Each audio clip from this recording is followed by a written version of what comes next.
Yes, They play Uptown Funk. That's the answer. That's what the Billy Joel tribute band plays is Uptown Funk. One of the best parts of that. That would be interesting, actually. A Billy Joel like rendition version of Uptown Funk. Yeah, you know what the best part is? I think during his entire set, this cover band, they only asked the crowd to sing the lyrics once, and that's because as soon as you're a tribute band, you're carried by the crowd. No, but here's why. So when they did that, I started screaming the lyrics to "I Write Sins, Not Tragedies." Because like it's a family arena. It was only maybe a quarter full and like mostly old people. So my pipes are louder than most of these white people's. And like once my buddies realized, they joined in. Why they gotta be white people? Oh yeah. They were. Yeah, but yeah, that's funny. it was so fucking. What song was it that they asked people to sing along? I have no fucking clue, dude. It was not the two. So wait, it wasn't Piano Man or no, it was Uptown neither Girl. one of those. And wait, what? Why? I don't know, man. People were. Why would you ask them to sing along other than? Hey. I mean, if you're playing a Billy Joel tribute, there's got to be you're playing a set list of hits. Right? Yeah. All right, let's talk about a more successful tribute. All right. Pantera. Have you heard about this? No. So obviously, Dimebag Darrell died in the early 2000s. Yes. And Vinnie Paul died a couple of years ago. Okay. So it's kind of it can't be that thing. But Phil Anselmo and the original bassist, name escaping me right now. Sorry, not disrespect intended, but sorry, you're not the.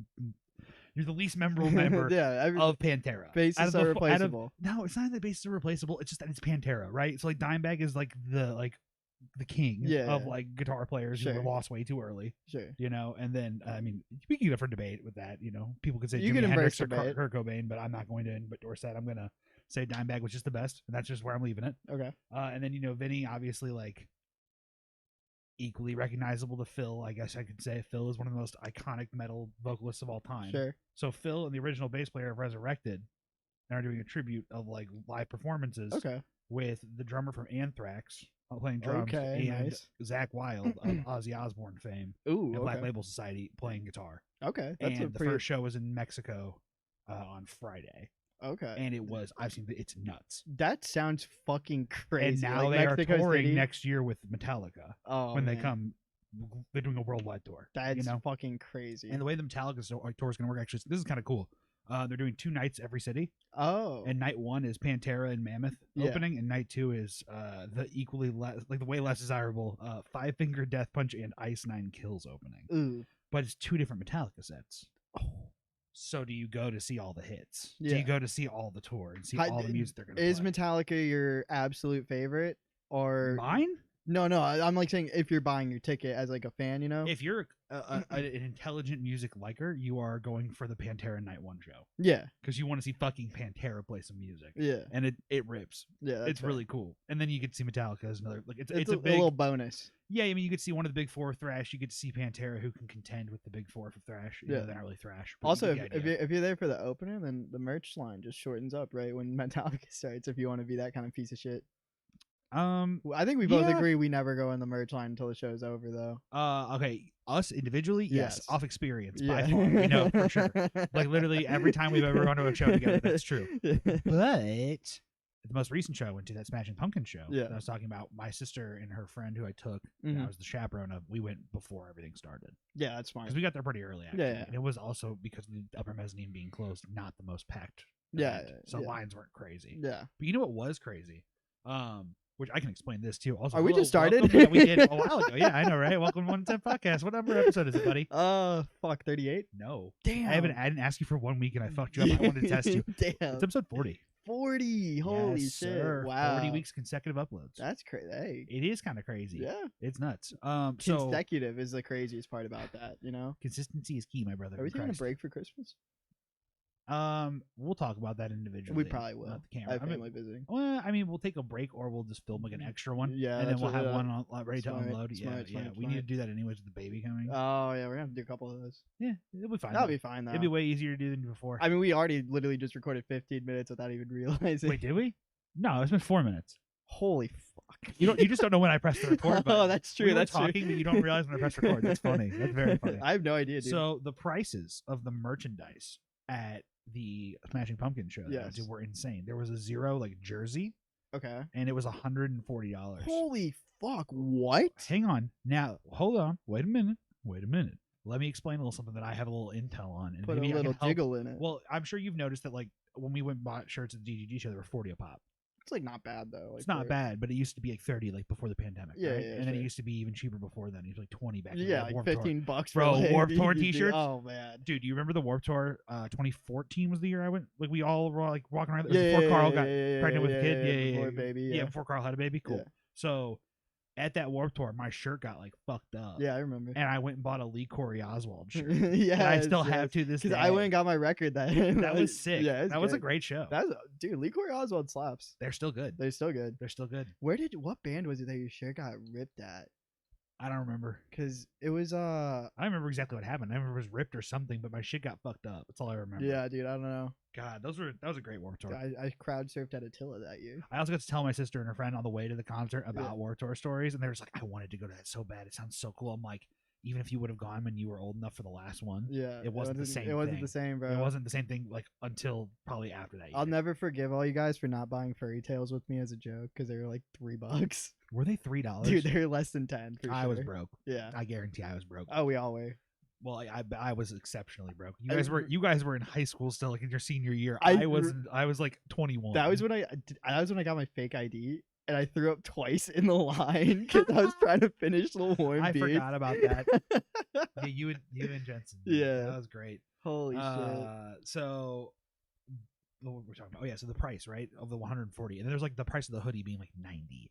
Damn. And it's like, right. So you see the different things. That's different 100 prints. Thieves merch right there. Oh yeah, 100 cents because 100 cents is shipping it to you at least and not charging you more than that. Really.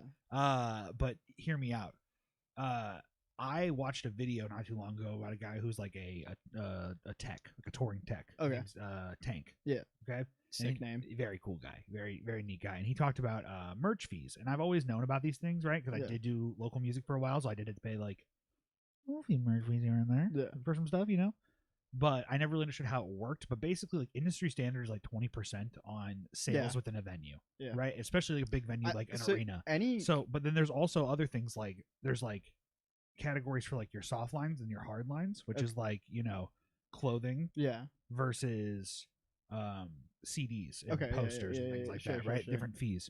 But then there's also sometimes a separation between certain articles of clothing. So hoodies sometimes particularly get a bigger fee. Yeah, that makes sense. Because it costs more money to make. So you're selling it more. So if they only get such a percentage, why not increase that percentage by like 10% to 30? Yeah. So if you think about the math of a $140 jersey, and then you take into account that there's possibly a 25 to 30% fee, you can do the math of what the band's actually making off that. Yeah. And then you realize like, oh yeah, this is just the industry. This isn't just it's like plus now tours are more expensive. Yeah, I was like, gonna say than ever. And it's like it's literally like when you're buying tickets for bands online now. It's like because the tickets for Dance Gavin Dance were what $38, but the fees made it 60. Didn't pay for that ticket. That was a gift to me for the meet and greet ticket. Oh, that was my birthday gift from Jake and Sam. That's so nice. It is nice. Yeah, it was very cool. But yeah, like so, like from like when I first bought the ticket, I was like, damn. So straight up $22 of this total sale is not going to the band. Yeah, and then from that 38.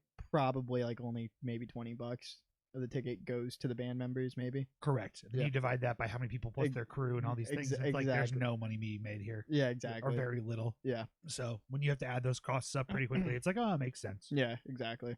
But you know, price of business. Yeah, business is capitalism business, you know? sucks. No, capitalism doesn't suck. No system is perfect. No system is perfect. This is why communism fails. That's fair. Like literally, the communism on paper is the best government form. Yeah, it just doesn't work because of human corruption. Yes. So it's terrible. Yes, but capitalism like creates scarcity out of like want, not you know what I mean? I mean, what else you got that's better, bro? We're a self-dictating theocracy. What did Aiden call it? Fascism. Okay, let's talk about that.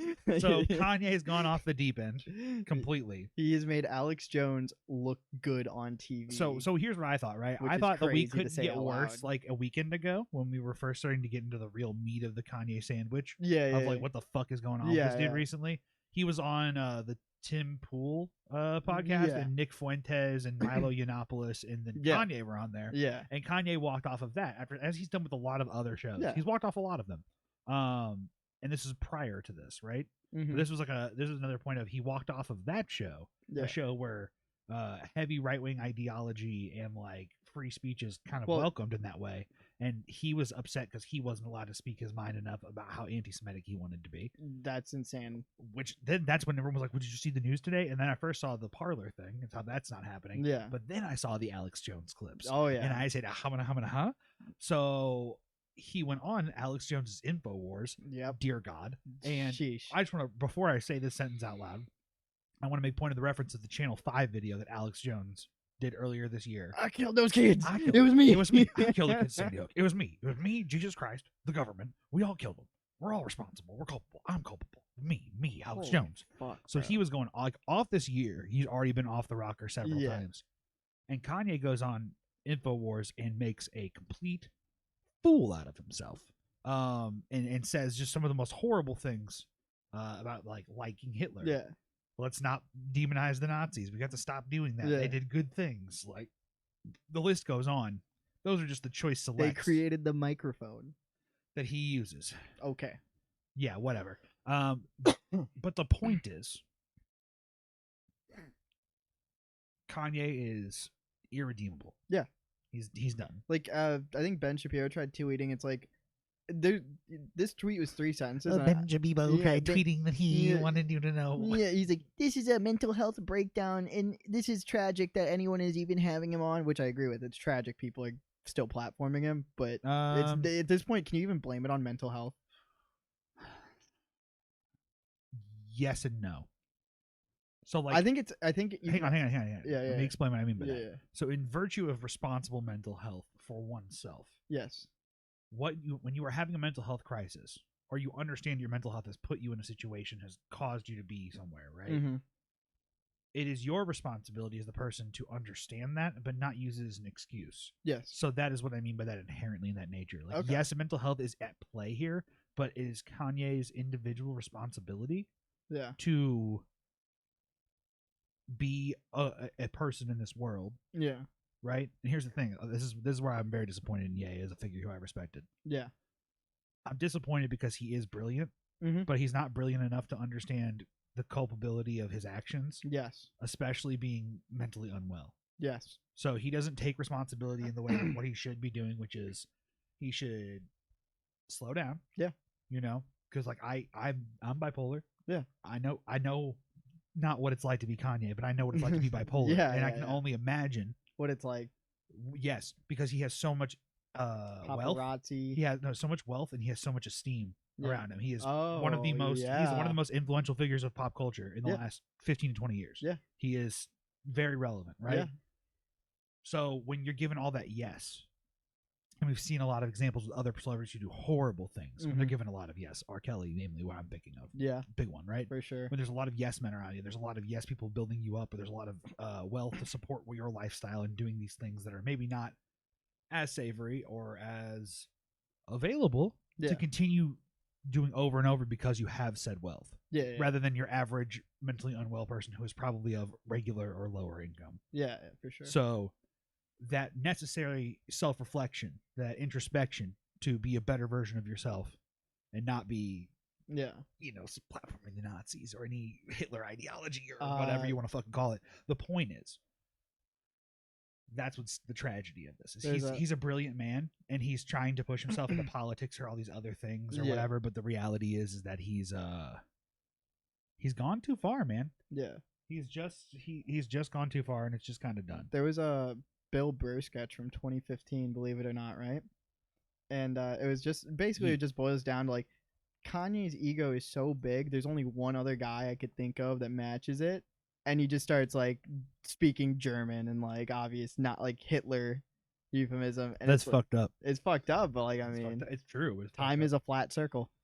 Shut up, idiot, man. That's my new phrase. All right, what were we talking about prior to that? You know, it doesn't matter. I got something new for you, actually. Oh yeah, Kanye's irredeemable. The InfoWars thing was crazy. I said Aiden. That's the only reason we even got him. Yeah. Aiden Ross, the Twitch streamer, is now having Kanye on his stream tomorrow. This is gonna be the date of recording tomorrow on 12/5. He'll do it. Today's 12/4. So, what the fuck? I mean, that's just going to be the most brain dead stream I've ever seen. Y'all, check this shit out. It's just a big glass jar with a lid for iced coffee. I love big old straw. I love the jar, dude. I love this thing. Yeah, this is great. This is an early little Christmas gift from Sam. She's like, use practical so you can have it sooner. And I'm like, thank you. That's so fucking sweet. But it's also like the same kind of gift giving vein because I also have that arcade cabinet she got me for Christmas months early because it was on sale already. That's fair. She got that with Kohl's Cash. She got that with Kohl's Cash? Isn't that amazing? That's hype. At least like part of it with it. God, that's makes it so much cheaper. Yeah. That's crazy. Hey. Something about Kohl's. Kohl's is nice. Yeah. It's fine. Okay, let's put it this way. So like if you're looking for like athletic gear, which athleisure is like kind of the in the wear for the last couple of years. Yeah. You know, and it probably will be for a little while. Yeah. Because why not? It's great. Yeah. I think that like trying to find cool shit, not really a possibility. Trying to find practical shit or shoes. Yeah. You know, you can find some shoes occasionally. Yeah. Some runners. Yeah. But I don't know. It's an all right store. Why are we talking about Kohl's? Dude, hey, Kohl's has a big collaboration with Tony Hawk. I will not take that slander. Wait, do they? They still do Hawk clothing? They still do Hawk clothing, I'm pretty sure. Oh, that's rad. Yeah. I should go to Kohl's. Dude, yeah, you can get the shirt that comes with a little baby skateboard. I can get the jeans, dude. Ooh. I can get the black denim jeans bro. so I can go skateboarding with my friends again. That's some A-Dub shit today, man. This is great. This is a good episode. This is a banger already. We're only 15 minutes in now. Yeah. That fucks with your brain, I bet. Dude, we're 15 minutes in now? Yes, because you said or 16, I guess. Yeah. You said something about being 15 minutes. I'm like, well, that was a little while ago. Yeah. Damn, I have to get this list up. Hang on 1 second. Oh. I have a couple topics. I'll just start going. Device is back. Astralis is back. Yeah, I knew Device was back. He's been announced for a little bit. Well, he played against a Danish team. He actually played the guy he replaced on Astralis today. Oh. And he top fragged with 32 kills on the first map. And then the second map he did really well. And that's just always good to see. Sorry, 1 second, everybody. Yeah. I have to send a very important business message. And then for some heroic news, for the Blast Fall finals that are coming up, or World Finals, whatever, not the major that they're putting on, but they're like end to their circuit for this year, right?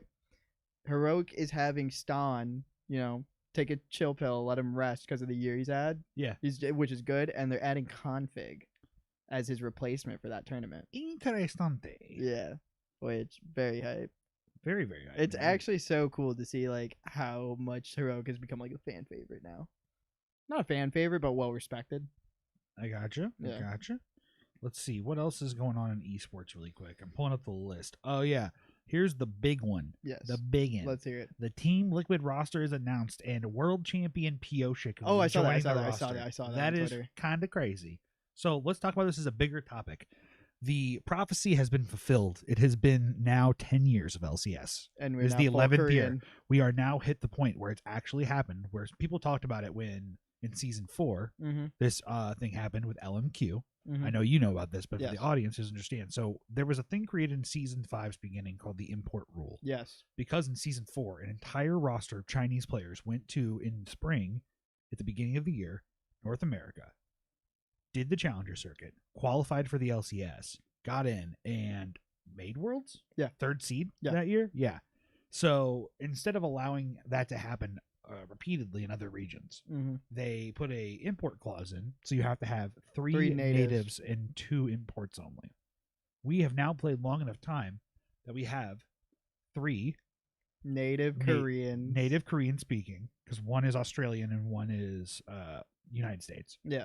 So, and for the clarity there, since everyone's going to ask how is this possible with 3 Koreans and then an Australian and a United States player. So, Core JJ has been here long enough to become a resident. Yeah, this has been 5 years with Team Liquid now. Yep. Yeah. So, he's been a resident for over a year. So, that opens up a slot. And with that in mind, it allows them to field 2 talents that are technically, because Oceania does count as a resident. Do you think the import rule still holds water, or do you think it's antiquated now?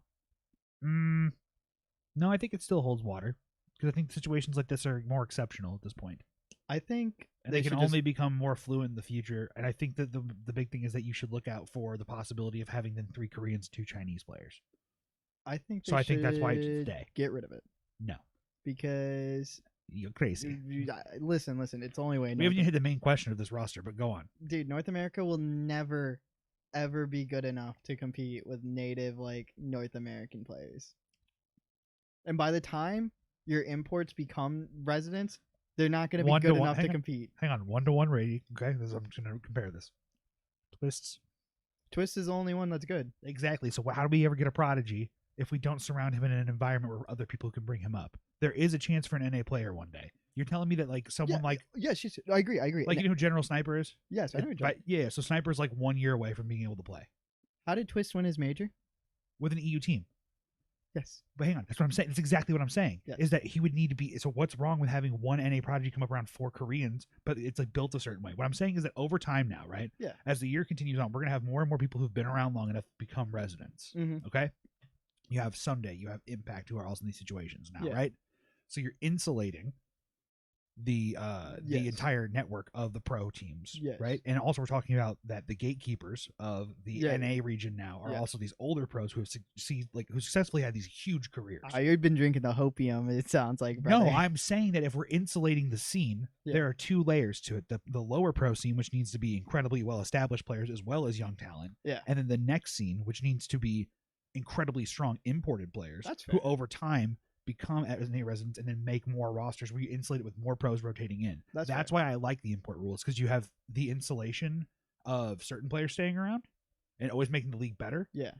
Like Core JJ. Yeah. Like Core JJ will now be in NA forever. He never has to worry about going back for service. Mm-hmm. He's like done what he needs to do. You know, I think he's in his service. Who knows? Or maybe because he's an NA resident. I don't think he has. It's not like we're gonna extradite him or anything. Oh wait, Sunday and Impact are also Giga chatted too. They're Giga Brain, dude. They don't have to do military service now. Yes, they just get to live here and play League of Legends forever. Yeah, that's crazy. Crowy, hey, what's up, buddy? Hey yo, it's the Crowds. Come here, boy. It's the dog. That dog. Get that dog. Get that dog.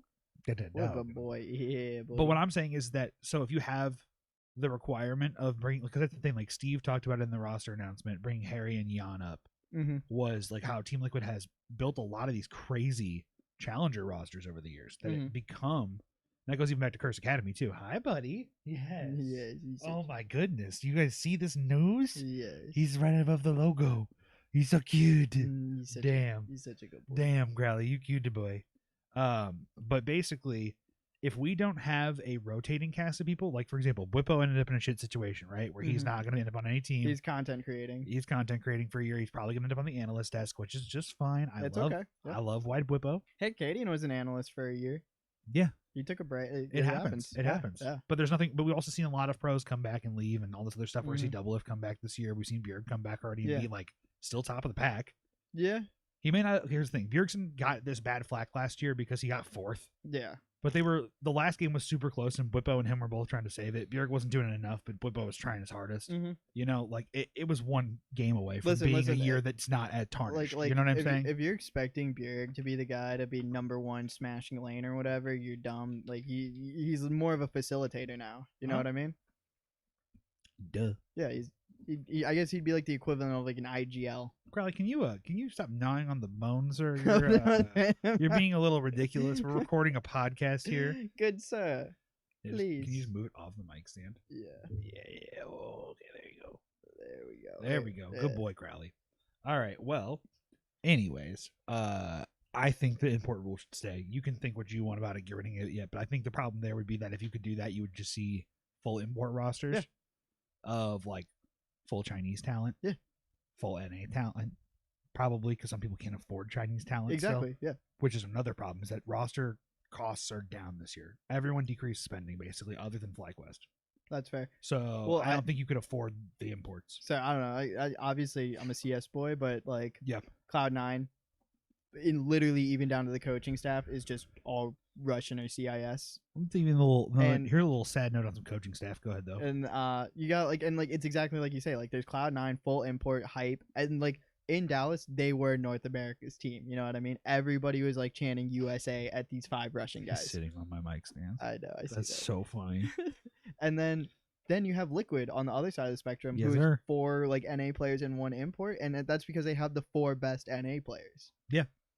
I think you can. I don't think like. I think getting rid of the import rule is not gonna completely push out all these North American players. It's just gonna consolidate the talent. Yeah. And it's probably you could like I think if there's one insane like a CS Team Liquid, that's where Twist was, and now he got to go to an even better EU team with great players and win his major. Yeah. And I feel like the same thing could happen in League of Legends. It could.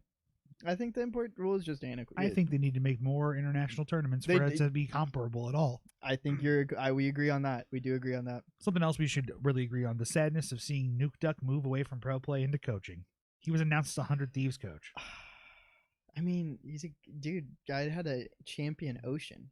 So the dude's gonna Bjergsen and Nuke Duck. Bjergsen's the laner and Nuke Duck's the coach. If you're Bjerg, are you taking any fucking advice from him? You are. Yeah. You are, because you're Bjerg. Yeah, never mind. No, I don't think anyone, even at this point in time, when you're a pro in the system, like I don't think you, unless you're a piece of shit, like Dardoch. Adam. Fanatic, whatever. Yeah, Dardoch back in the day. Maybe Dardoch towards the end part of his career, probably not. But... No, not when he was on TSM. Sorry, I'm just reliving some trauma really quickly through my head. Yeah, you repressed TSM Dardoch, didn't you? I really did, because there was Acadian and there was Grig and there was all these other people around that time. So it was kind of Mike Young.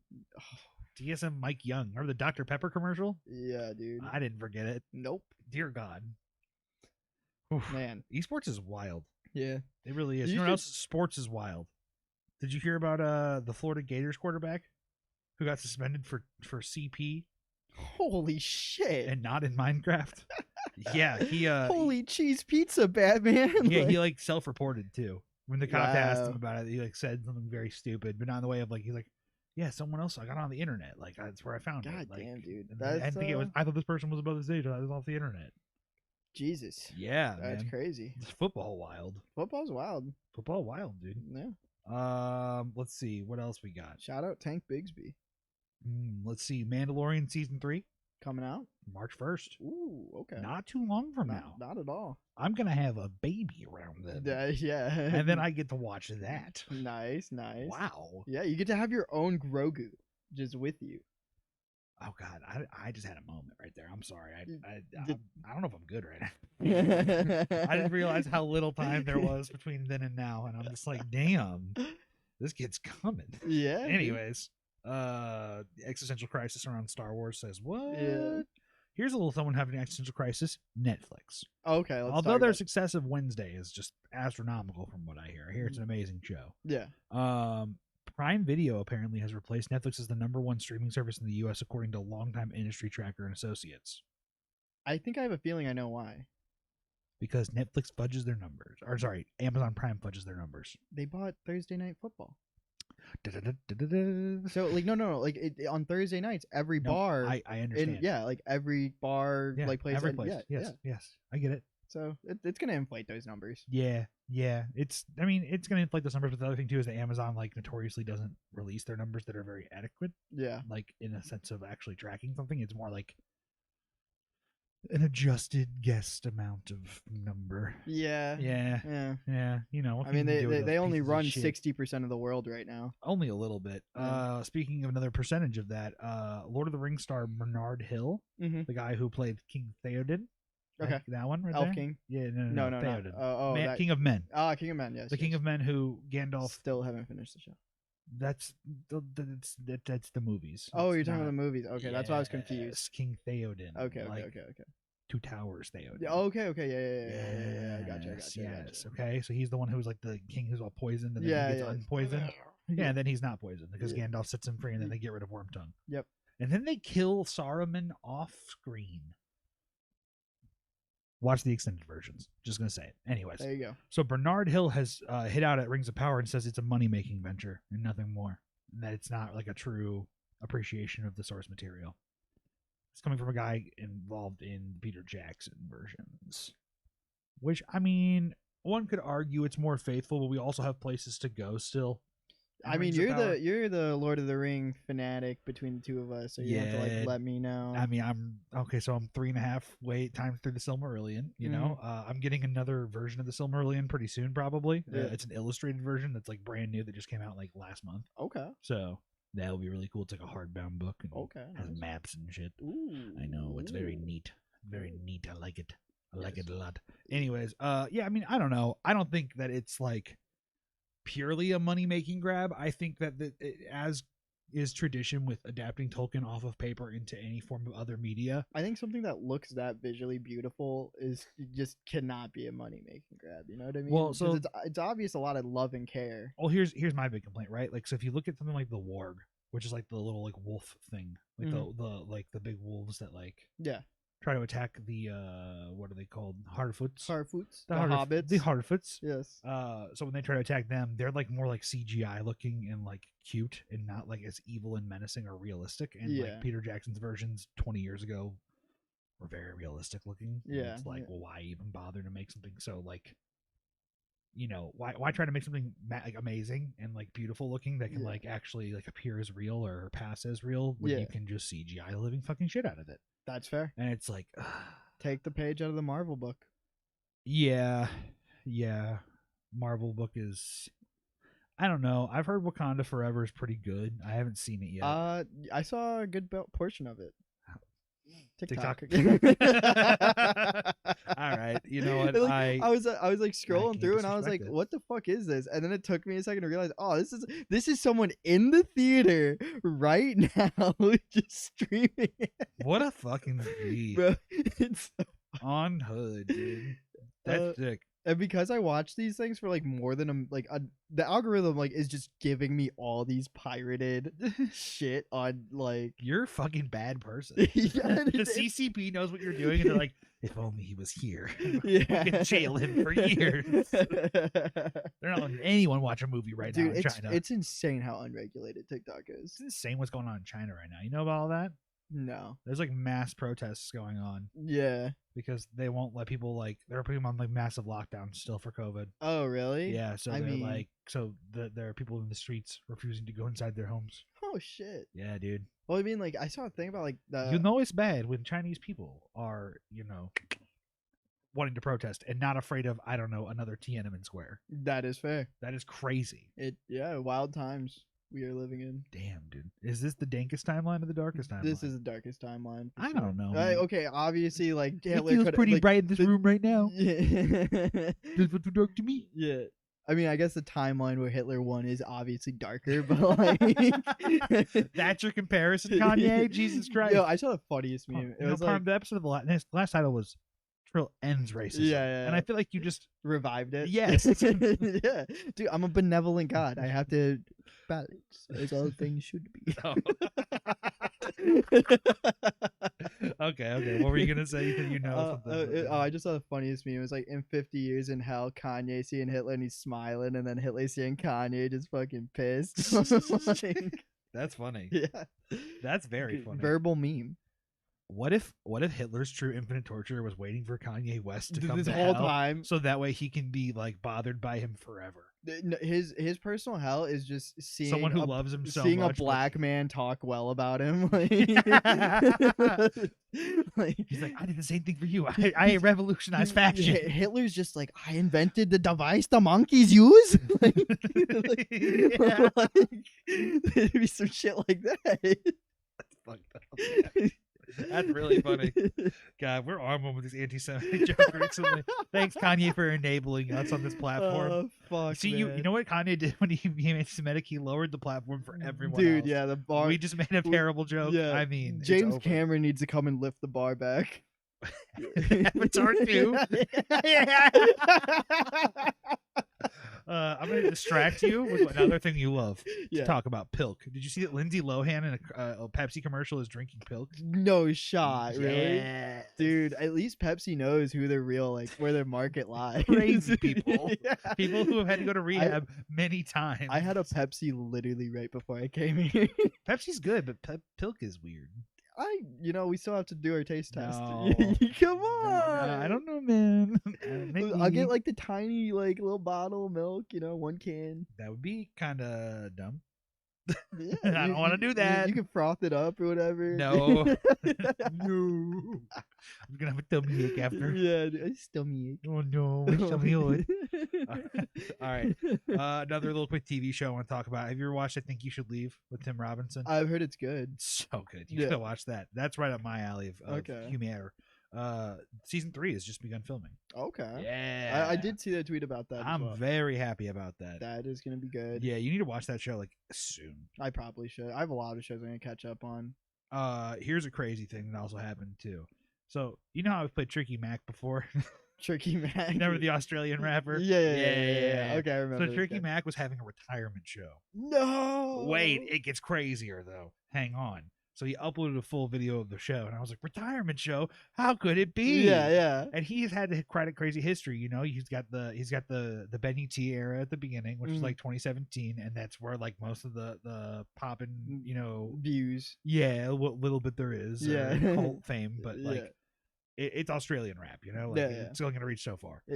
Considering it's like heavily leaning into being Australian. Yeah, I mean, like that's already like a cult audience. Exactly. In the grand scheme of things. And it's about like partying and doing ket, and, the best, having a bigger penis, having the biggest penis south of the equator. Down That's on one of the that. bars. Just it's really great stuff. Either way, so he has this show. He does like all his performance, and then at the very end of the show, it's a return of Benny T on stage, and Benny T's like, "Mate, I'm back."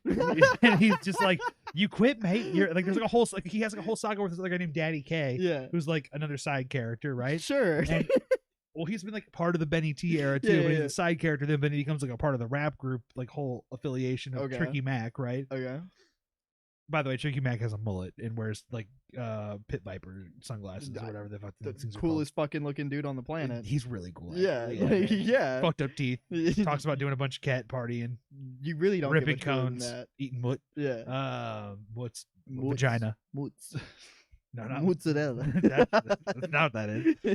But sure, why not eat it like it's that? Yeah. But the point is, they do this whole show. Benny T comes back on stage and he's just like, "Dude, you can't quit. I'm back. I'm out of like I quit my day job. I'm out of retirement. I quit my day job that I went and got. I'm back ripping cones. I'm doing more K than a horse could ever need," which is also a line in one of the songs, right? And then they perform, and then they announce they're doing one more album together. And I'm just like, let's go. You love to see it. A reunion album. Everyone needs to listen to Tricky Mac. Yes. You need a little more Australian rap in your life. That's all I'm saying. He's quite talented. It was actually kind of crazy. Like watching the whole show, I was like, this is the nuttiest thing. And then I went and saw my Spotify Wrapped afterward. Okay. Are we talking about Spotify Wraps? Yeah. Okay. You want to talk about yours? You want to pull up yours? It's on your Twitter, I think. Yeah, I did. I think mine's on my Twitter too. Yeah, I got this. Oblique Tory. Well, yours was the reason why I even posted mine, actually. Oh, okay. Yeah, I always post mine because like last year mine was awful. It was like 90% anime theme songs, so all the genres I got was like, dude, one of my buddies, Noah. You're not ready for mine. Then. We used to like every time we'd always like our thing was we'd show each other new music, so I'd always show him like cool like artists and stuff like that. Yeah. And he like when I posted the one last year, he like texted me. He's like, "Dog, is everything okay?" That's funny. Like. Yeah, I did not get any people on alert for mine this time, but here's mine. So minutes listened, 45,513. That is a lot. I heard Brandon had over 90K. That's almost like impossible to do. All day, every day at work. That's fair. Yep. Spotify plays in the truck even when he's not even like in the truck. Yeah. You know? Have you seen the one where it's like somebody posted you had like 400,000 minutes, and it's like keep mice away ringing noise like is the only thing. That's good. That's very good. All right, let's get my top artist. Number 1, DGD. Yeah, obviously, and then 2 through 5 is legitimately either it's one future funk artist which uses heavy samples of city pop, and then the middle 3 are all city pop. Okay. And then my top songs, it's three different free throw songs. Yeah. So it's emo music. Okay.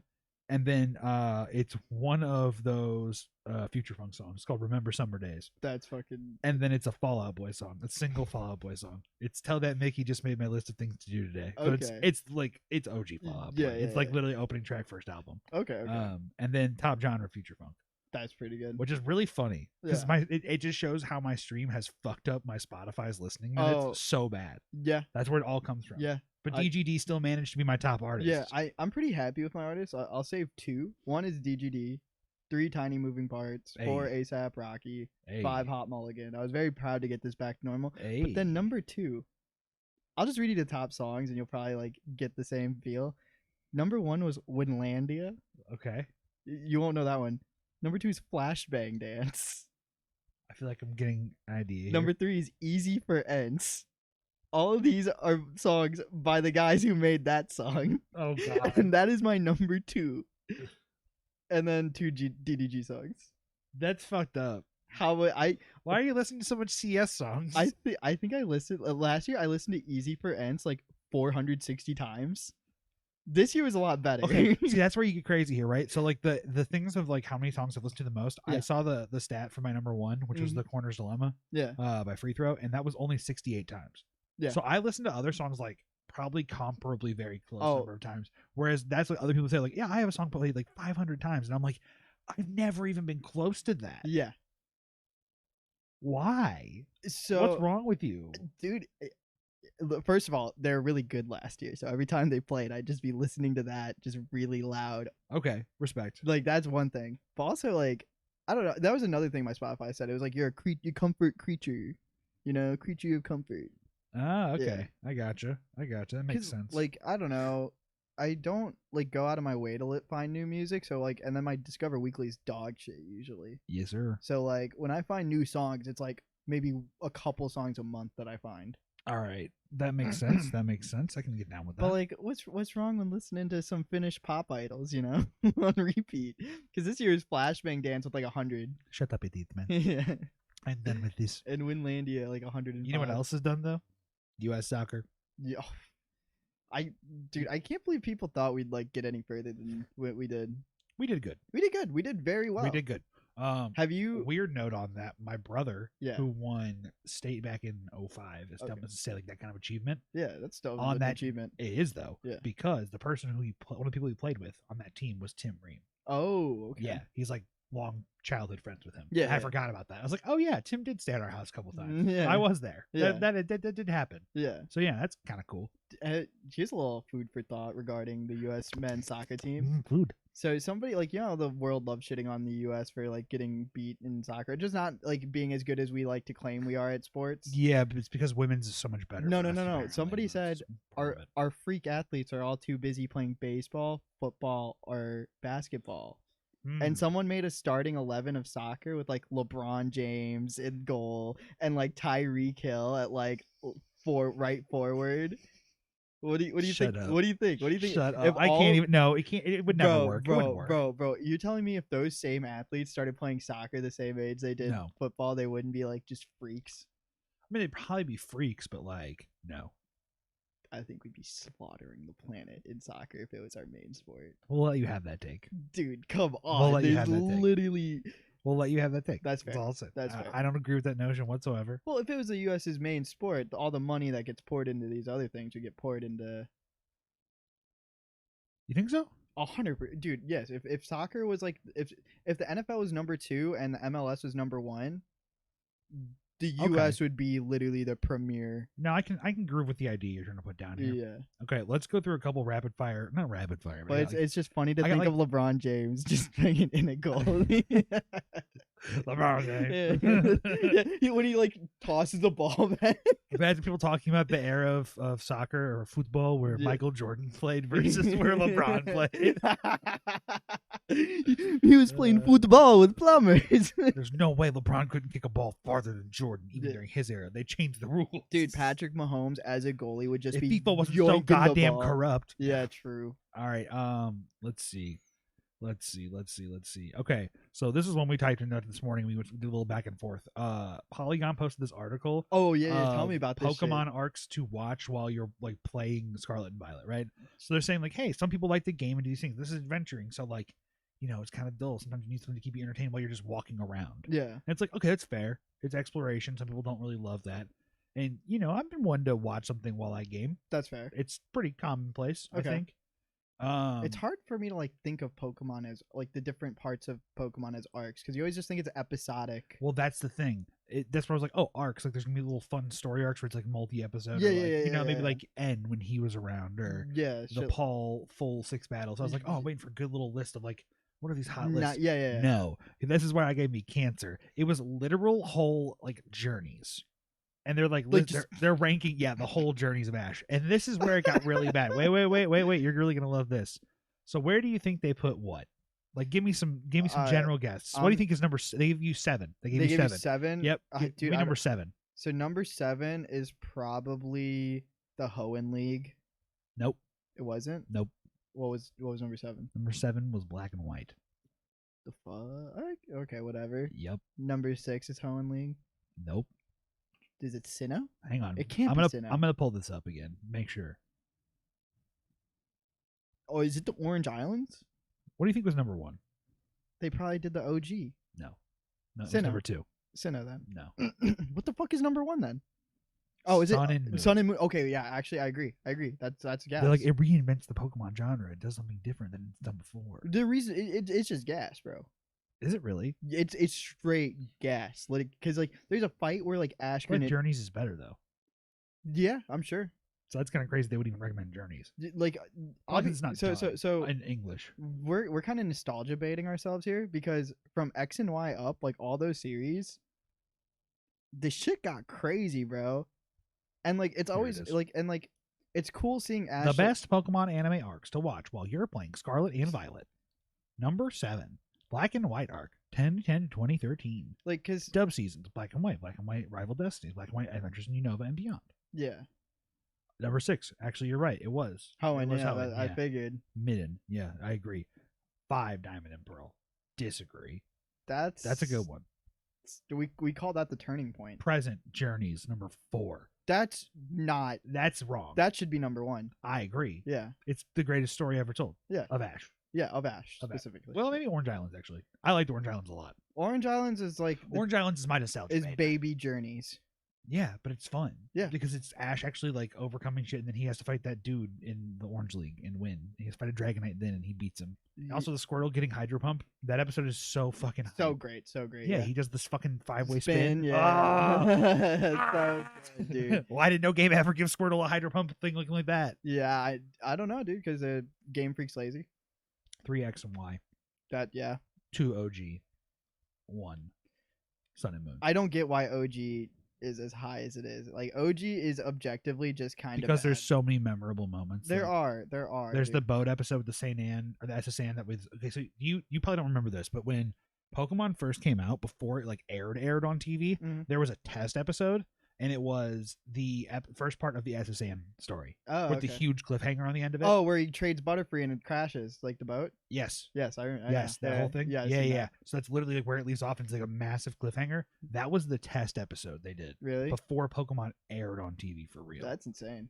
I saw that as a kid. Yeah. And I was like, this is nuts. And I had this video. I saw a video, someone talking about how that was the test episode. And I was like, I forgot that happened, but I remembered it like as soon as they said it. I was like, I do remember this. Yeah.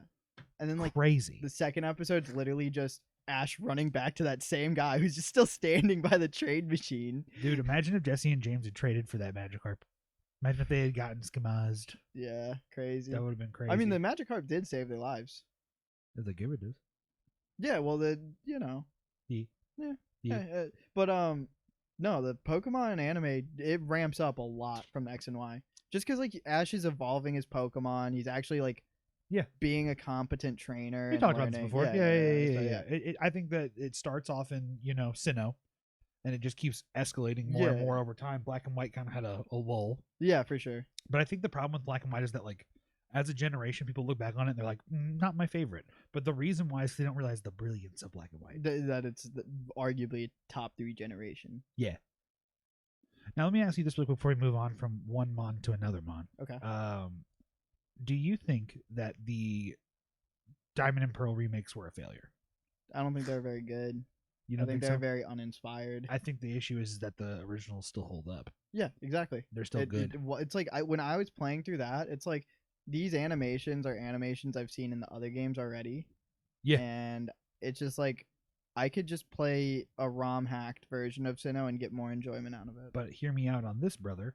Did you see that Nintendo put a patch out on Scarlet and Violet? Oh, did they? Yeah, Good. They actually like made a statement too, saying like these are not acceptable. We should have done better. We need to do better in the future. We're fixing it now. We're going to continue to make it better as we go on. Does it include textures?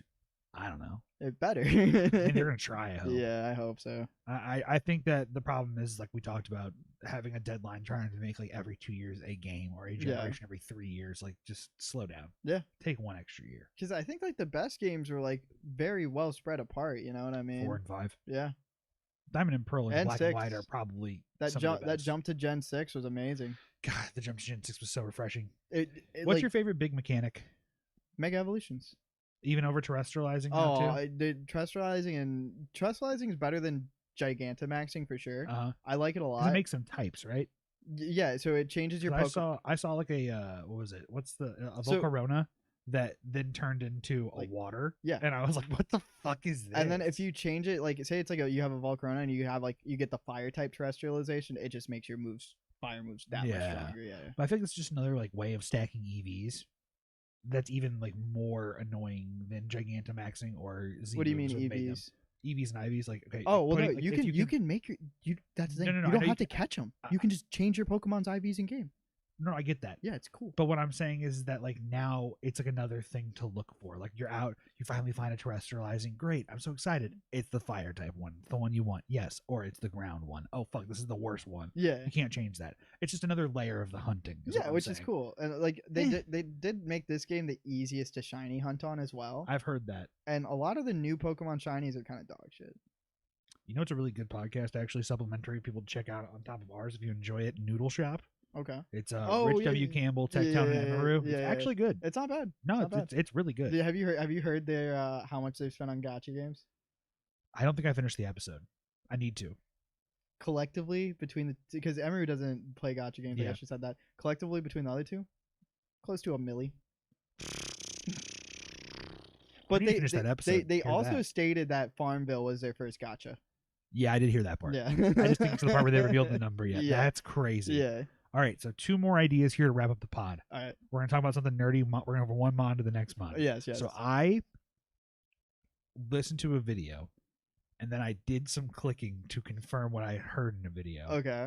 I can prove to you that War Greymon from Digimon could beat like anybody in a fight. Saitama. Yeah, okay, hear me out on this, okay? Yeah. So Saitama can one-punch things, right? But we've seen him now against, is it Gaoru? I don't think they had that fight yet. Right, that's what I'm saying, but that's in the manga. Yeah. And that guy is making him actually... work a little bit. No, more than a little bit. I don't know. I haven't read the manga. Oh my god, it's an insane fight. Anyways, the point is he's met more characters that really just can't be one-punch anymore. Yeah. He's done that. We're giving him challenges. He's actually able to fight competently. Okay. So, I'm going to give you a little allegory here. So Digimon Season 3. Okay. It's Tamers, okay? That has Takata. Oh, I love that one. Great. So you're familiar with it. Yes, great. Dude. So Gallantmon. That's the one where they turn into the Digimon. Yes, they fuse with them into becoming the DNA. Dope. Yes. Okay. Yeah. So before the he does Digidopamine hitting my brain. So before that Digidopamine hit your brain, when he first turned into Gallantmon and was able to take on one of the Heavenly Digimon, the Big Phoenix, right? When he beat him. Before he did that, he turned into Megidramon, as you recall, right? The big dragon form that had the nuclear waste symbol on him, right? And when he did that, because Takata was too hard trying to force him to digivolve to Mega, so he could fight Beelzemon. Yeah. Right? So when he did that and he turned to Megidramon, when that was happening and everyone was freaking out because it happened, it was because Megidramon was potentially going to destroy the entire digital world. Yes. And it's a multi-dimensional place. Like the digital world is multi-dimensional. Exactly. Yes. It's a multi-dimensional, like there's different planes. Exactly. Yes. So hear me out. So Megidramon is weaker than Gallantmon. Yes. We've seen this, like mathematically, because Megidramon could not have taken on one of the holy beasts. Gallantmon did take on one of the holy beasts and won. Yes. Okay? It was only interrupted by another holy beast, Zhulongmon. Comparably, we have also seen War Greymon fight the Dark Masters in Digimon Season 1. Yes. The Dark Masters defeated the Holy Digimon to create Spiral Mountain. Okay. That's how they got power in the digital world. They had to defeat them. So, we can assert, because War Greymon one-shot Metal Seedramon and one-shot Metal Dramon, or Metal Draymon, or whatever it is, the big, like, Tyrannosaurus with the 2, like, guns on his shoulders, right? Yeah. Who are stronger than the Heavenly Digimon. That therefore, by also the other connecting factor is that Rio, the brown-haired like fourth Digidestin introduced towards the end. He had Justimon. Yeah, he had yeah. Metal-Dramon or whatever. Mhm. Yeah. So he is actually from Digimon Season 1. So Season 1 and Season 3 are in the same universe. Okay. So we can establish that these two are now, this you can actually compare. Mm-hmm. Okay, those allegories of heavenly Digimon versus these are all set in the same universe of Digimon, Mm-hmm. right? Now, obviously, you can contextualize this whole argument around universe of what place, right? Sure. Shut up. This doesn't matter. So in there, hang on, wait, we're getting there. So we can transitively say, because War Greymon defeated 2 of the Dark Masters, who are by definition stronger than the heavenly Digimon, who are as equal of power. So War Greymon's the strongest Digimon. He's stronger than at least Gallantmon is, and Gallantmon was stronger than Megidramon, who is theoretically a multi-dimensional level threat. Okay. So War Greymon's stronger than him. Aren't there like multiple War Greymons? Yes, but we're talking about the War Greymon because he's very easy to establish what we're talking about. So there's multiple of these guys, technically. I mean, there's guys stronger than him, but that's not the point. Okay. The point of what I'm saying is that War Greymon could trounce Saitama, Superman, Goku, because none of them are multi-dimensional being level threats. Regardless of digital world or not, you're putting them in a fight. So hypothetically, all of their is there layers not like a version of Superman like that? No. There's a lot of comics. I feel like there has to be like one. But that's the whole thing. It's like around the sun. You're not deleting just the sun. You're deleting the entire of existence. So if you can't exist, then he can. Ichigo, no diffs. That's funny. Yeah, that's a good one. That's a good one. You saved me there. Yeah, I watched this whole video and I did some clicking and I was like, damn. Yeah. And then there's just like crazier Digimon that are like even more nuts. I'm sure the Digi lore is fucking insane, bro. There's like Yggdrasil, the world tree, like Norse mythology involved and shit. There's royal knights. It's crazy, dude. What the fuck, bro? Being a Digimon kid was weird. And I can imagine. Like being Pokemon kid was cool. Being Digimon kid was weird because I'm so glad because Pokemon feels like, even though it's not, it feels way more cohesive. Yeah, it's tame. Digimon's fucking balls to the wall. Like Season 4's got trains. Spending for like 4 years of my life just thinking there's only one Articuno, Moltres, or Zapdos, and then Hoenn rolls around and there's like fucking 30 of them. Fuck? Yeah, like what is this scam? Man, I've been shitting on Hoenn a lot, even though it's my favorite generation. That's your favorite generation? Yeah, I love Gen 3. Gen 3's okay. That's my nostalgia bait, though. That is like when I was most cognizant as a child, you know? I feel like the big nostalgia bait game for me is Soul Silver and Heart Gold nowadays, which I feel like it's one of the most complete Pokemon experiences still. I can tear down Gen 2 for you real quick. Gen 2 sucks, but Gen 4 remake of Gen 2 is fun because you can get Gen 4 Pokemon in there. Until after, like, you know. It's Game Shark, Heart, Soul, and Action Soul Replay. Silver are like they're good remake. They're faithful remakes in the fact that they're too faithful, and you can't get a Houndour until you get to Kanto. Shut up, idiot. Hey, I'm just saying. You're not wrong.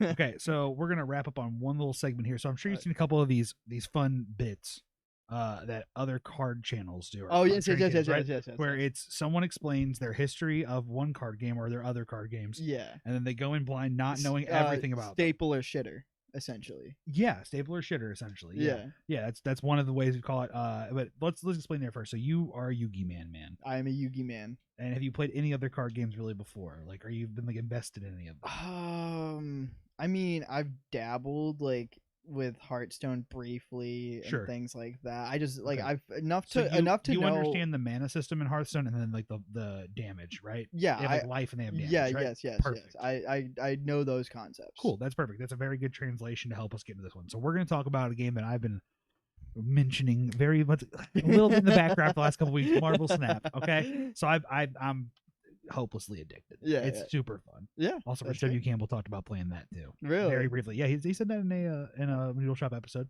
Okay. He's playing that a lot. Nice. And he's saying people aren't talking about enough what they're doing for card games and what they're doing right now. So I'm going to pitch the game to you. Okay. And then I'm going to show you a series of cards. I'm going to hand you my phone to do that, and you will, I believe, just swipe to the right to view them. We'll talk about them. I'll have the image on the screen, obviously, too. Yeah. Audio listener, I get know fucked. we don't really make fun of them as much as we used to Yeah, anymore, but get bent when it comes to a visual medium, you know, like it just happens. All right, so what is Marvel Snap? Yes. It is a collectible card game. Yes. That is available on mobile right now, on iOS and Android, and on Steam currently as well. So cards all have 2 stats. Okay, they have energy, which is located at the top left. Mm-hmm. That's like their cost to play them. Yeah. And then power, which is their like damage, attack, essentially, right? Yeah. The game is played on a field that has 3 lanes. Yeah.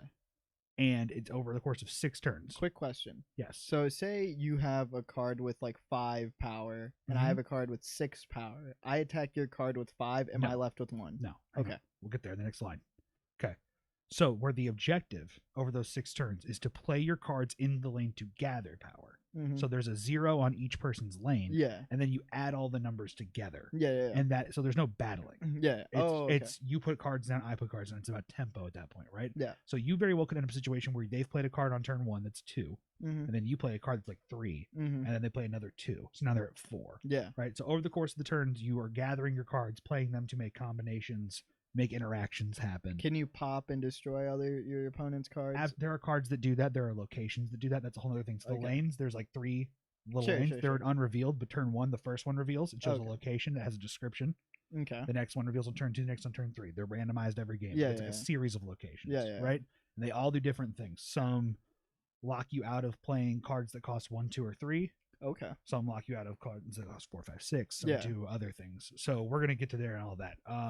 But to win the game, you have to have more power in 2 of the lanes. Yeah. Okay, so it's not about you can have the biggest number possible in 1 lane, but you need to have it in. But you need to have it 2 lanes. Yeah. By winning. Yeah. And games can be one. So like if there's a tie in 1 lane and you each are winning another, the way it's determined who has the greatest difference. In power. So that's where numbers come in. A couple notes for you to understand before we get into the actual cards themselves. Okay.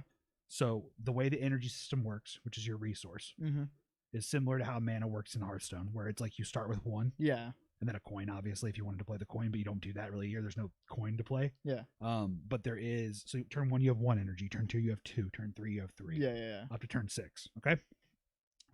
Decks only have 12 cards in them. Yeah. Okay. Games are 6 turns long, like I said. Fast paced. And games are like 5 minutes long, tops. Like a long game. And then your starting hand size is 3, and you each draw at the start of a turn. Okay. So in a game, you will see 9 of your 12 cards. Okay. Do you have any other questions? No, I think I got it. Okay, cool. So we're gonna start with our first card. After I pull up my pictures app. Cool. Here we go. So our first card is going to be Cyclops. Okay.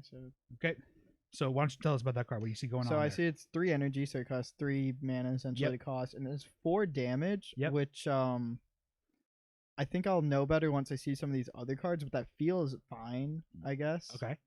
And talk about what else you see underneath, like the actual art of the card. Let's move X-Men. So it's like in quotes, right? So it's a vanilla. It's a vanilla. Okay, yes. So it does not have an effect. There are cards that have tons of effects. There are vanillas. Okay, so this is a vanilla. This is a 3/4 vanilla. This is a starter card. There's a set of cards you get given started. Cyclops is one of them. I would say this is not a staple. You would be correct. Yeah, this is not exactly the best card. So, knowing that there are vanillas. Well, let's talk about it. There is. So vanillas start off with the game, right? You have a lot of vanillas you start with. You get one called Misty Knight. She's a 1/2. Yeah.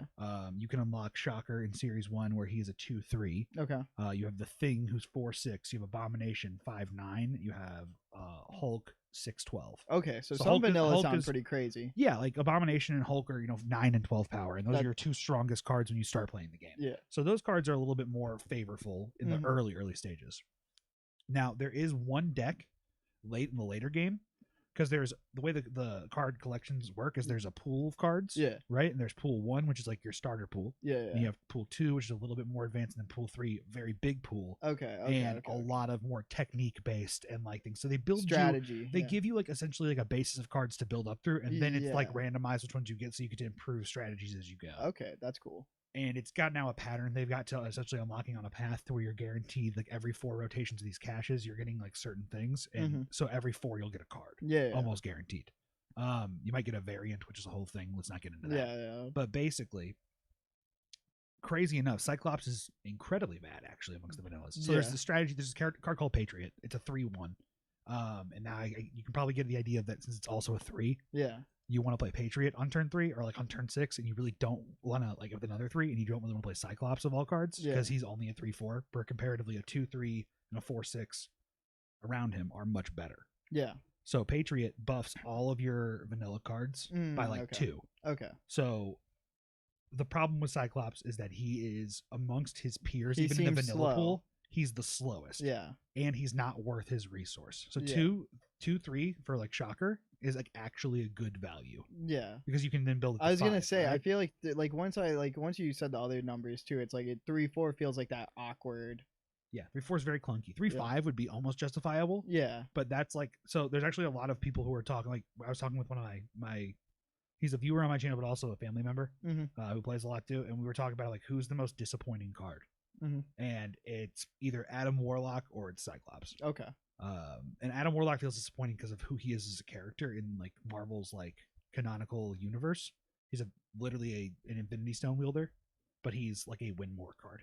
Yeah. He's like a 2/0 drop, and he's like, if you're winning this location, draw a free card at the end of the turn. Oh, okay. So you're gonna get to draw more. It's just win more. Yeah, it's a win more, so it's not good. All right, good guess in the first one. Yeah. Congratulations, you passed your first one. We got 6 more cards to go. All right. Number 2. Okay. We have Quicksilver. So 1-2. It's a 1/2. Starts in your. So this is something that always opens if you pull it. So for context, in Hearthstone there is mulliganing, right? And so in like Magic, there's not in Yu-Gi-Oh. So I know you don't really care about mulliganing as much personally. Yeah. In card games, but a lot of people do. There is no mulligans in Snap either. Okay. So this card, its abilities, it'll always start in your hand. Exactly. I mean, a 1-2 that just is always there for your first turn seems good. I don't know. I'd say this is good. If you have a strategy that revolves around it, this is a good card. This card is incredibly mediocre. Really? I feel like, okay. So it's also a starter card, which is, when you first get it, it feels like one of your best cards. And it is by far in the very beginning stages probably one of the better ones. Like it feels like a consistency card. You have a guaranteed 1-drop. Yeah. You have a guaranteed 1-drop on turn 1 for 2 power. It gives you that advantage of knowing your hand will be this way. But when you start to look at the math of how this card works, you're actually lowering the RNG chances for your other cards to be drawn and get your big strategy cards. Really? Because it's front end. So this is anti-consistency almost. In a way. There's like one strategy I've heard of, which is very complex to explain, but basically you have this card called Electro who plays on turn 3 for 2 power, and he gives you permanently +1 energy, but then you are limited to playing 1 card per turn. Okay, so it's a floodgate. In a 1-card deck, then he's good. Like if you're only using these. So there's another card similar to him called Domino, who's a 2/3 who appears on who you draw on the second turn and not before. Yeah. So you will draw her always on turn 2. So there's a situation where you could theoretically go Quicksilver Domino and then set like the rest of your deck up. Yeah. That is like it's hard to explain what kind of decks you're going to be playing in the situations, but basically like they're very RNG based. Yeah. They're not good. And then you're already limiting your RNG potential by playing Quicksilver and Domino. And when you play them together, it actually has a exponential growth effect on the decay of the RNG factor you are now relying on to play your RNG based deck. Okay. There are decks that are like really consistent, and there are decks that are less consistent but like way more fun to play. Yeah. Because you're trying to play off of an RNG factor. We'll see a couple of those cards a little later on here. Yeah. But yeah, Quicksilver is pretty mid. Okay. He's good the very, very beginning, but after that, he's not really even good in the later stages. Okay, gotcha. All right. Your next card, America Chavez. 6/9. You always draw this card on turn 6 and not before. That feels good. Explain why you think it feels good. Because like I feel like if you draw this anytime before 6 and you don't have the energy to play, it's a brick. But you can't. Because the effect. Because the effect, yeah, that's what I'm saying. So without the effect, this would be kind of like whatever. But because of that effect, meaning you can't brick, this feels good. Like consistency in Yu-Gi-Oh is the like name of the game. To remind you, just also this too, another 6-drop we've already mentioned but haven't seen is the Hulk being a 6/12 vanilla. Yes. So you're getting 3 less power, but a guaranteed draw. Exactly. Right. And I think like if you draw a Hulk turn 1, you're holding it for 5 turns in hopes of playing it. So I think this is good. Okay. Yeah. This card is probably the best pool 1 card in the game. Okay. So I know you're familiar with Yu-Gi-Oh, so let's give you the best analogy. Upstart Goblin. When you're limited in metas having 1 Upstart Goblin in your deck, you are playing a 39 card deck. If you're playing 3 Upstart Goblins, playing a 37 card. Yeah, exactly. So in this game, there are 11 card decks essentially when you play Chavez. Yeah. Because, and now the other thing too is that you are going to not see 3 of those cards, but you increase your consistency for other win conditions. Yeah. So there is a really great example of this discard deck I have that is an apocalypse driven deck where if he is discarded, he's a 6/8, but if he's discarded, you add he goes back to your hand and he goes +4. Okay. So your goal is another card called Dracula. Is Dracula's a 4/0, but at the end of the game, you activate it and you discard a card from your hand, and it gives it that power. Oh. So the way you play the discard deck is with Chavez and Apocalypse. Even though Apocalypse is your bigger win condition, Chavez is consistent. Yeah. So you will always drop for 9 power on Dracula, if not dropping for at least 12, because if you drop him at 8, he discards, goes back to 12 in your hand, and then Dracula becomes 12. Yeah, that makes sense. If you haven't already discarded him a bunch more. Yeah. For like 20 plus power. Yeah. So he's insane. Yeah. But Chavez is insane in almost every deck. Yeah. Because she can add consistency. Because in the opposite way that Quicksilver and Domino affect RNG negatively, she increases your RNG. Yeah. Because you are playing into a guaranteed pool of 11. Yeah. On your initial hand, and then your first 5 turns. That makes sense. She is very good. Yeah, she seems good. She's probably, I'd say, my favorite pool 1 card. Yeah. She's up there on one of being some of my favorite cards. She's good because of consistency, right? Like, she can't be a favorite card in the way of like what she actually forces interaction wise. Yeah. But she's a fun card. Okay. All right. Good. So now we're gonna get into a little bit more how effects work in the game. And like in text and stuff, you're gonna see certain terms that are in boldface. Yeah. So I'm gonna give you one here. Mantis. Oh yeah. So this is a 1/2 also. Yep. On reveal. So that means when you play it, and then when it flips over and shows. Yeah. Okay. So if your opponent played a card this turn, draw a card from their deck. So it's playing it at the location you're at. Yeah. So if they play at a different location, it doesn't take effect. But if they play a card in the same location as you, this is bad. Why do you think so? I mean, like it's dependent on the turn, like your opponent playing into it. Okay. And you're taking a card from their deck, which doesn't necessarily help you, I feel like. Correct. It just doesn't seem good at all. You'd be correct. Mantis is pretty mid. Yeah. There are other cards with on reveals that are very good. Another really good example of one is Iceman. Iceman's a 1/2 who, when you play him, he on reveals and it makes one of your opponent's cards, I believe, cost 1 more. So you could take, say, their 3-drop on turn. Okay, yeah. 3 so on turn 2, helps you play them lose Iceman, value. and now their 3-drop becomes a 4-drop. Yeah. And now they are like, oh, my plan is ruined, or I have to play a different card. Yeah. Sequence of events. It can throw off game plans. Yeah. So that's sense. Iceman's probably, he's I think early pool 3. He's, or maybe late pool 2. He's one of the best 1-drops. Yeah. That is like consistent across a lot of decks. He's like the, let's say, the Chavez of 1-drops, really. Okay. So that's what, so Quicksilver, now you've seen that 1-drop, right? 1/2. Yeah. You've seen Mantis a 1/2, who's kind of mid, right? Yeah. There are other cards like a couple other 1-drops that exist. Blade's a 1/3 who discards 1 card from hand. 1/3, wow. Yeah, but he works well with the Apocalypse deck, right? The discard strat, because you just start discarding cards right away. You're building up power. That deck's funny because Morbius is actually in it, so you can you can get Morb in time. Yeah. It's funny because Morbius is a 2/0 drop, but he has this ongoing effect where if you discard a card, he gets +2. So in a discard strategy, you're like trying to play him early, and he starts off as a 2/2 because you've already played Blade 1. Yeah. And then you continuously build him up. So while you're trying to stack your Apocalypse to build up your Dracula, you're actively building up Morbius. So you're morbing out in one lane, you're playing Dracula in another. That's hilarious. It's a fun deck. Yeah. It's a lot of fun. Werewolf fucking vampire strat. That's kind of cool. It's cool. Yeah, it's cool. All right. Now, another on reveal card. All right, here we go. Jubilee. Yes. This is a 4/1, so that kind of feels bad. Read the effect. On reveal, play a card from your deck at this location. That is fucking amazing. Explain why you think that. Oh, that's just it's a straight summon from deck. Anytime you're pulling cards from your deck without having to draw them in any card game, I feel like that's just great. So let's talk about the math of this. So Jubilee's a 4-drop. So you're going to play her on turn 4 in most circumstances. Yeah. There are things like locations that add 1 power that turn. So you can play it on turn 3 and end up getting, like, your third location reveals it's a +1 power that turn. Now turn 4 you're playing, or turn 3 you're playing Jubilee. Yeah. What Jubilee can do is you can build your curve of power, like with a lot of 6-drops or 5-drops, like higher drops that you normally would not be able to get to play, and you can like stack your deck with like 6 of them. So I'm talking your top 6 cards of your row, right? Oh, so it doesn't account for power. You can just summon any. Yes, it does not require conditions either.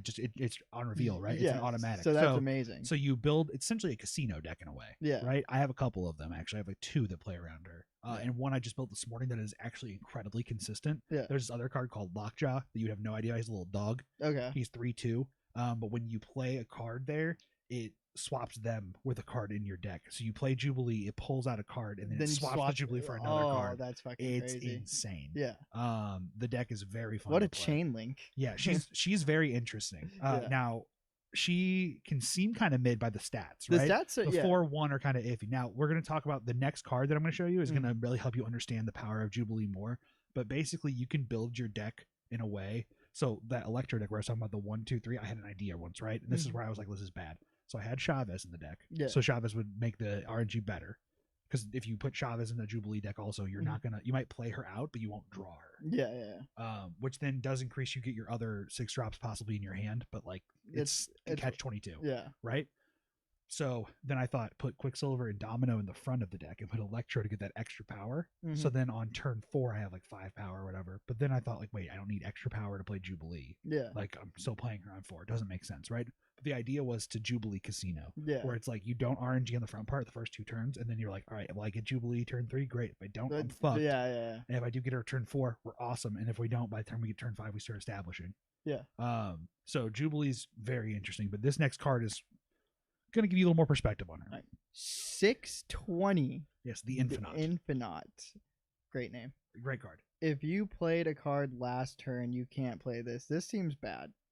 Okay, so that card is actually insane. Is it? Oh wow. Yes. So you can just not. You It's can a pass 20 turn. drop. You can pass turn. Yes, you can leave unspent energy. Now there's other cards that supplement that idea too. Like Okay. there's this card, it's called Sunspot. He's a 1/1.